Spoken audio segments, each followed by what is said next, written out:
안녕하세요. 책이란 변호사입니다. 오늘은 사용자 재해, 동료 재해에서 예외적으로 산재 처리보다 보험 처리를 먼저 해야 하는 경우를 살펴보도록 하겠습니다. 구독, 좋아요, 알림 설정 부탁드립니다.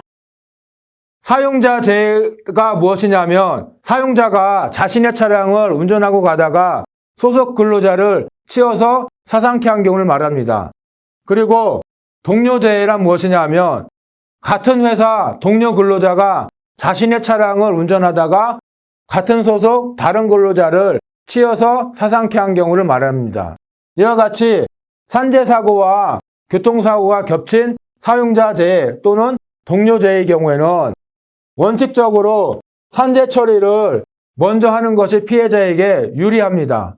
그러나 예외적으로 먼저 보험 처리를 해야 하는 경우가 발생할 수가 있습니다. 예를 들면 회식 후 교통사고, 직무 연수 중 교통사고가 발생을 했는데 이런 사고들은 교통사고이자 산재사고예요. 이와 같은 사고가 발생했는데 업무 관련성, 즉 회식과 교통사고가 업무 관련성이 있는지, 그리고 직무 연수와 교통사고 사이에 업무 관련성이 있는지, 그러한 업무 관련성이 불분명하거나 또는 출퇴근 중 교통사고가 발생했는데 통상적인 출퇴근인지가 불분명한 경우, 이와 같이 업무 관련성이나 통상적인 출퇴근인지가 불분명한 경우에는 근로복지공단이 산재를 승인 안 해줄 가능성이 높아요. 그럼 반대로 보험에서는 어떤 주장을 하냐?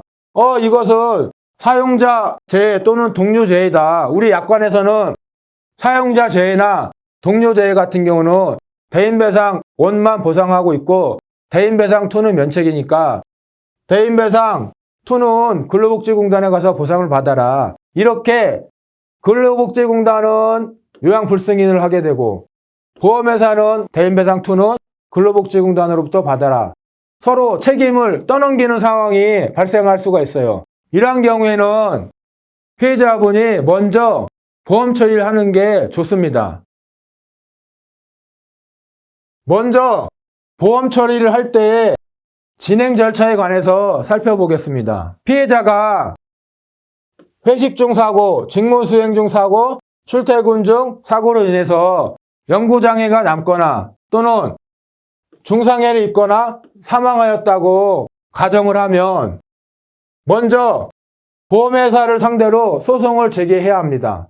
그리고 난 다음에 근로복지공단에 산재 신청을 해요. 그 후 근로복지공단이 요양불승인이나 유족급여 부지급 처분을 하면 여기서 부상의 경우에는 요양불승인을 하게 되고 사망의 경우에는 유족 부지급 처분을 하게 됩니다. 이와 같이 근로복지공단이 처분을 하게 되면 근로복지공단의 그러한 처분에 대해서 취소해달라는 취소소송을 제기해야 합니다. 취소소송을 제기한 후에 아까 가해 차량의 보험회사를 상대로 민사소송을 제기했다고 했죠. 그 민사소송에 계류 중인 법원에 근로복지공단을 상대로 한 취소소송의 결과에 따라서 보험회사에 대한 청구 내역을 정리하겠다 이렇게 말을 하면 법원은 그 취소소송이 종결될 때까지 보험회사에 대한 민사소송을 잠시 정지시켜 놓습니다.